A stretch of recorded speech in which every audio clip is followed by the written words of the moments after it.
भाग चौथा. अलिशान अशा सोफ्यावर सगळे आरामशीर बसले होते. त्या दोघांनाही समोरासमोर सोफ्यावर बसवलं होतं.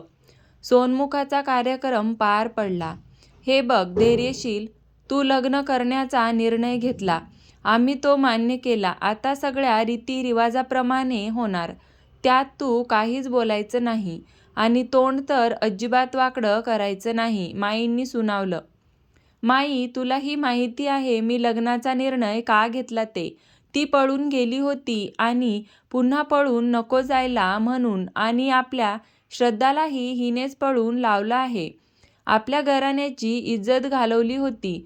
बरं झालं की सोनल लग्नाला हो म्हणाली, नाहीतर काही खरं नव्हतं. मला सगळं माहिती आहे धैर्यशील, मी तुझी आजी आहे. इथे कुणाला नसेल कळत, पण मला कळलं ना, त्यामुळे हा भोळेपणाचा अवतार माझ्यासमोर नकोच करू, माई धैर्यशीलकडे रोखून पाहत म्हणाल्या. तसा तो गडबडला, पण त्याने चेहऱ्यावरचे भाव अजिबात बदलले नाही. धैर्यशील पुरता वैतागून गेला होता. माई, झाले का सगळे विधी? मी आता जाऊन झोपू का माझ्या रूममध्ये? धैर्यशील म्हणाला. हो बाबा, जा झोप, माई म्हणाल्या. तसा तो झपझप पावले टाकत पुढे जाऊ लागला. तशी ती त्याच्या मागे पटकन ओढली गेली. अरे हळू, तुझ्या फास्ट चालण्यामुळे तुझ्याबरोबर शिवांगीही ओढली जात आहे. जरा हळू, शुभांगी म्हणाल्या. तसा तो हळूहळू चालू लागला. मी इतका हळू चालू शकतो, धैर्यशील म्हणाला आणि भरभर पायऱ्या चढून वर निघून गेला.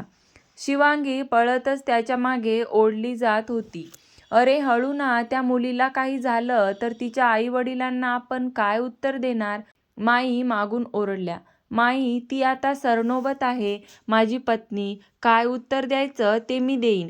धैर्यशील मागे न पाहताच वरतून ओरडला. रूममध्ये येताच त्याने धाडकन दरवाजा उघडला आणि आत आला. उपरंत त्याने तिच्या अंगावर टाकून दिलं. ती तशीच त्याच्या रूमच्या दरवाजात उभी राहिली होती. तो मात्र वॉशरूममध्ये निघून गेला. ती मात्र त्याची रूम न्याहाळत तशीच उभी होती. आता जाऊ की नको विचार करत होती. धैर्यशील फ्रेश होऊन बाहेर आला, तरीही ती तशीच उभी होती आणि हे पाहून त्याचं डोकं सटकतं. आता जर का तू आत आली नाहीस तर मी काय करेल याची मला गॅरंटी नाही. त्याचा आवाज कानावर पडताच ती पटकन आत आली, पण तिचा पाय उपरणात अडकला आणि ती तोल जाऊन पडणार की त्याने तिला पकडलं. तिने घट्ट डोळे बंद केले होते. पडेल या भीतीने घुंगट थोडा चेहऱ्यावर गेला होता. तिच्या लालचुटूक ओठांवर नजर गेली. काही वेळ तो तिच्या ओठाकडे पाहत राहिला की मोबाईलच्या आवाजाने भानावर आला. हे असं जवळ यायचा अजिबात प्रयत्न करू नकोस. हां, मी तुझी शिक्षा कमी करेल असं तुला वाटत असेल तर ते सगळं मनातून काढ. आता तर तू माझी बायको झाली आहेस. तिला एकदम बाजूला करत पायऱ्या चढत तो रूममध्ये असलेल्या त्याच्या प्रायव्हेट रूममध्ये निघून गेला आणि जोरात दरवाजा आपटला. शिवांगी मात्र घाबरून एका बाजूला जाऊन उभी राहिली होती. काय करू समजत नव्हतं. ती रूम पाहण्यात गुंग झाली होती. बेडवर बसेल तर ओरडा मिळेल की काय, मनात भीतीच होती, म्हणून ती उभी राहिली. त्याची अलिशान बेडरूम 2 BHK फ्लॅट एवढी होती. रूमच्या मधोमध एक मोठा आरामदायक बेड आहे. बेडची डिझाईन पांढऱ्या रंगाची होती आणि त्यावर सुनहरे रंगाचे कव्हर होते. रूमच्या छतावर आणि बेडच्या हेडबोर्डवर लहान लाईट्स लावल्या होत्या. बेडच्या दोन्ही बाजूला पांढऱ्या रंगाची बेडसाईड टेबल होते, ज्यावर फुलांचा वास ठेवला होता.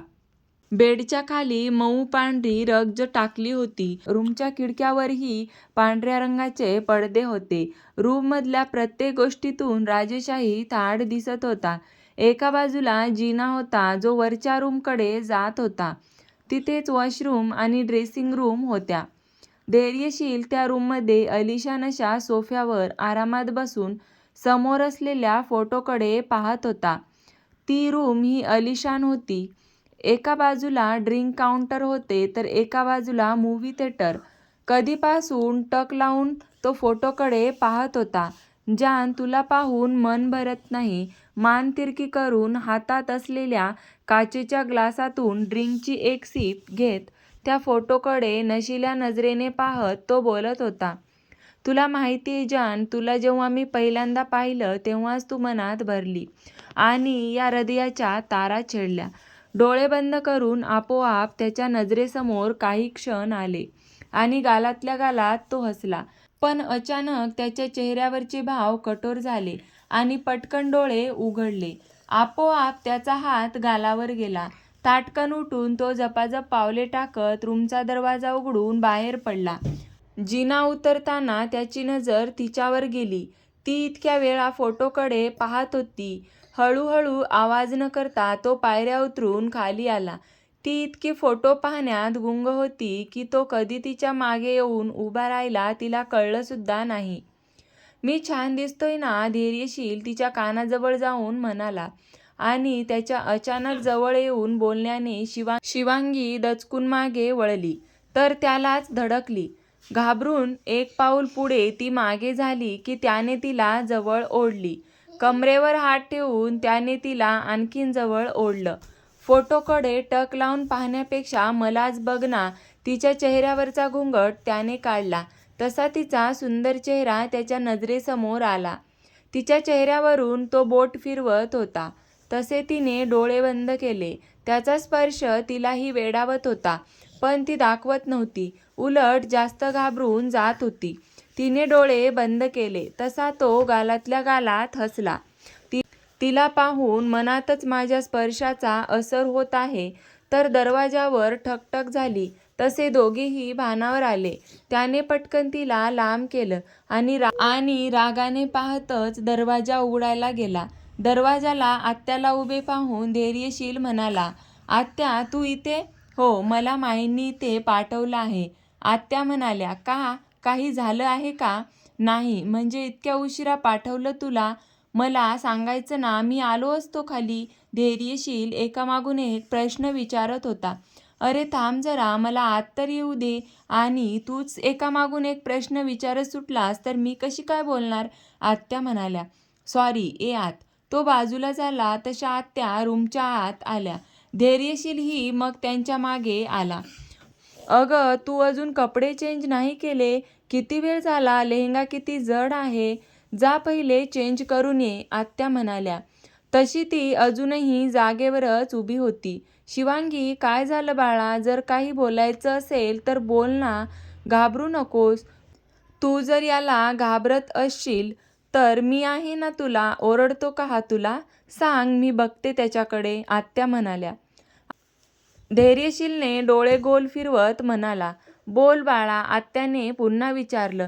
ते माझे कपडे. अडखळत शिवांगी बोलतच होती की आत्याने एक कटाक्ष धैर्यशीलवर टाकला.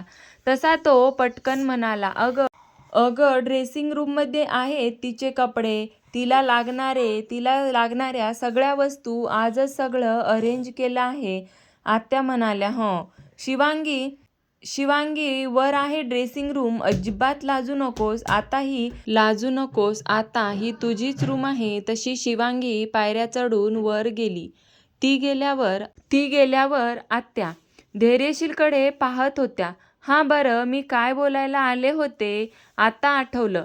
धैर्यशील, तू गेस्ट रूममध्ये झोपणार आहेस, आत्या म्हणाल्या. काय, माझी रूम असताना मी कशाला गेस्ट रूममध्ये झोपू? धैर्यशील वैतागला. कारण माईचा तसा आदेश आहे.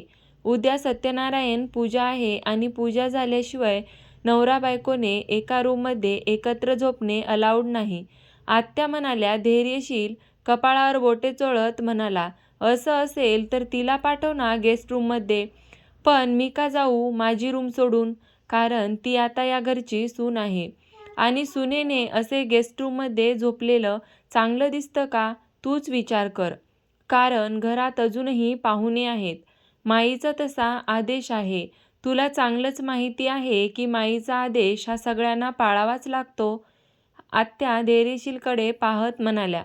ओके फाईन, धैर्यशील म्हणाला आणि दणदण पावले टाकत रूममधून बाहेर पडला. त्याला असे तावातावांनी जाताना पाहून आत्या गालातल्या गालात हसल्या. तर कशी वाटली तुम्हाला आजची ही कथा? तर पुढील कथा पुढच्या भागामध्ये पाहणार आहोत. तर कथा आवडल्यास प्लीज कथेला नक्की लाईक करा आणि कशी वाटली ते सुद्धा कमेंटमध्ये लिहून पाठवा आणि चॅनलला सबस्क्राईब करा. पुढील भाग आपण लवकरच पाहणार आहोत. धन्यवाद.